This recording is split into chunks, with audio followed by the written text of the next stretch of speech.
Hello, welcome to our channel. Here you will be learning how to draw. This course is mainly for absolute beginners who don't know drawing or who fear drawing or who want to draw but they feel that they cannot. This is for very absolute beginners and for kids. Things required for drawing. We'll start with whatever we have.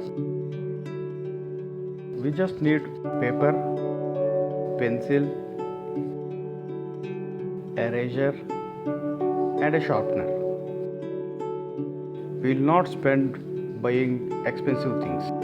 Just start and get going. Lack of material should not be your blockage to start drawing. For those who are interested and can afford to buy, list of things are in the description below. Those who are drawing on papers, please file your drawings for your future reference.